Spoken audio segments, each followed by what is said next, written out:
What's up, everybody? It is David Myhall here, and it has been another crazy week in crypto.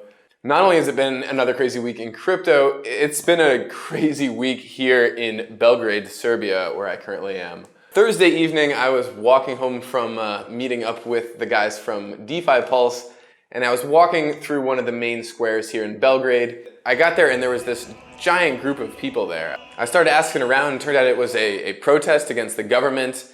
And before I knew it, the protesters rushed at the Serbian parliament building. Tear gas started getting fired. People were throwing dumpsters in the streets. I even saw 4 police cars lit on fire. The protests have continued for the last couple days, although they've gotten very peaceful over the last few days. I'm not going to get into the politics of all that. I don't think it's really my place, but if you're curious, I'd definitely encourage you to read about what's going on in Serbia right now. But onto the crypto. So I decided to call this show Another Crazy Week in Crypto, not Another Crazy Week in Ethereum. Even though I mostly spend my time in Ethereum, I want to be open to the whole ecosystem. But this week, one of the craziest things came from not Ethereum, not Bitcoin, but Dogecoin. That's right, that little doggy meme coin shot up in value this week. It was one of the best performing cryptos of the week, and this all came from a campaign from TikTok. Seems there was a campaign from some TikTok influencers promoting Dogecoin, telling people to buy in and that they'll all get rich. This is Dogecoin. If you know nothing about investing, it doesn't really matter. Everyone puts a couple dollars in and it spikes up. We can all get rich from it. Once the stock hits $1, you'll have 10 grand.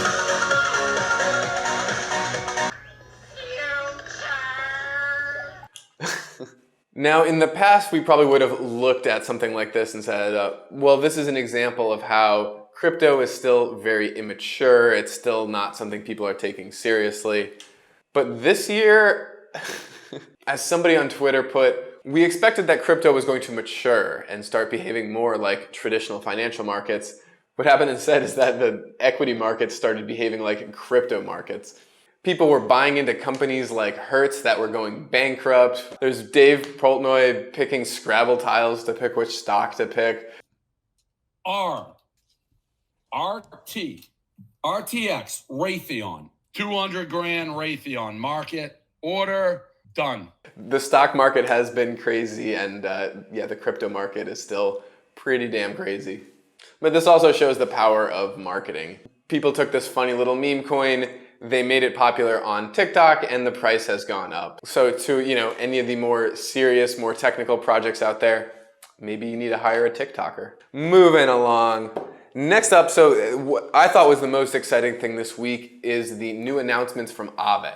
Aave, again, is one of the biggest lending and borrowing platforms on Ethereum, one of the biggest players in DeFi. And this week, they announced their plan for under-collateralized loans.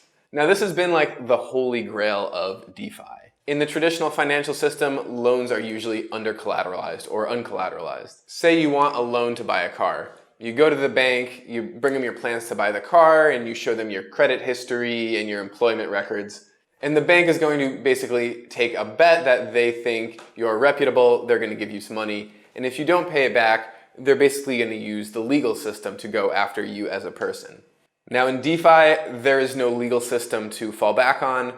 There's not even identity. You don't know who these people are that are taking out loans, which is why pretty much every DeFi system so far has been over-collateralized.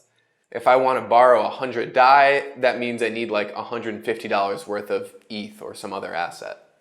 Now this over-collateralized borrowing system, it's worked well for some use cases. It's great if you want to leverage long a position. Basically, you want to multiply your gains if it goes up.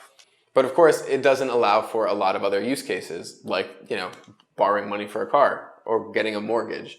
And what Aave has done is actually pretty simple. They're not doing anything with identity or anything really complicated. They're basically just allowing one person to delegate their borrowing rights to another person.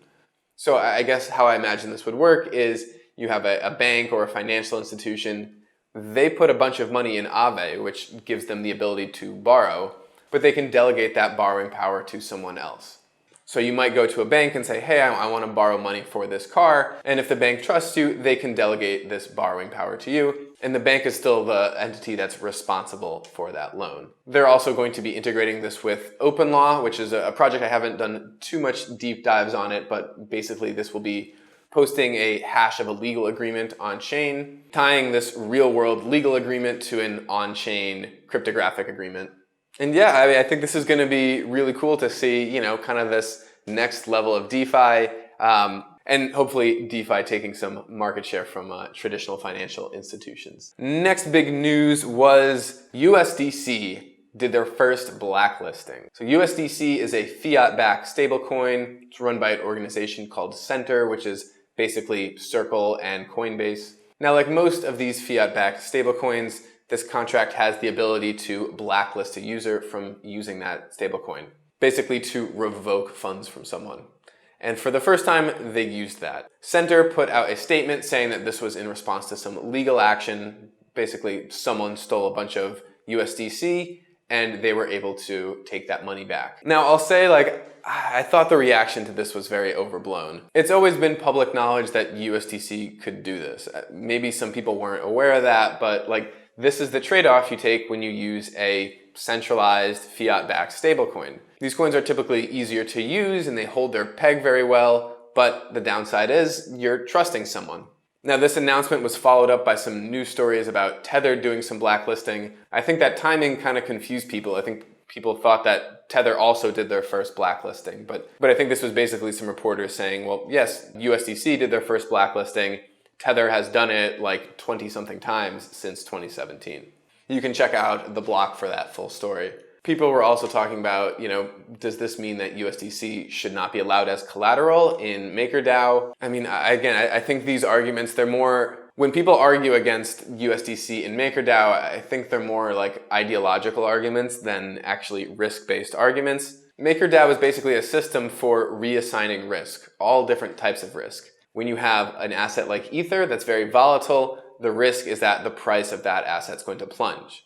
With an asset like USDC, the risk is that that centralizing entity could either censor it or that they could become insolvent, that they don't actually have these funds. And by adding many different kinds of asset, MakerDAO can kind of diversify its risk and reduce it. We saw the worst case scenario on Black Thursday when the price of ETH plummeted by 50% and some parts of MakerDAO became undercapitalized, which I've learned is different than undercollateralized. And the system handled it.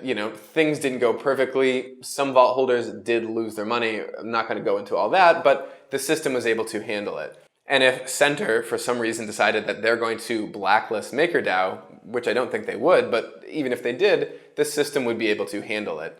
The value of MKR would probably go down, but DAI would keep working as normal. In other Ethereum controversies, a couple days ago, there was an AMA on Reddit from the ETH2 teams, and Justin Drake from the Ethereum Foundation posted that he does not believe the Beacon chain, which is the first phase of the ETH2, is going to go live until early 2021.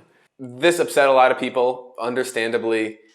Proof of stake is something that people have been waiting for a long time.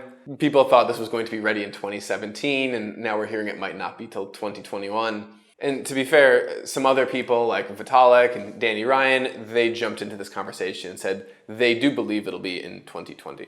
Yeah, I mean, I don't know how to feel about this. I think generally I'm less excited about phase 0 than most people because I'm not planning on staking, so this isn't going to do anything for me. Phase 0 is not going to do anything for most people. All it's going to really do is be kind of like a celebratory moment for Ethereum and show that progress is being made. Of course, I like Ethereum. I like when the price goes up. We want to keep people feeling like good progress is being made. On the other hand, we don't want to rush these developers and have them release something that's not totally done. It's a tough question. I understand why people are upset. Personally, I kind of just I'm just letting ETH2 happen. I'm more than excited with what's going on in ETH1, and I think a lot of these layer 2 solutions will solve some of the problems that people are hoping that ETH2 will solve anyways.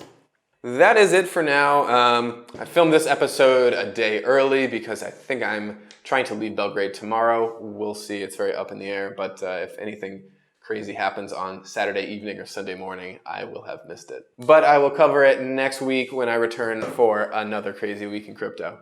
Take care.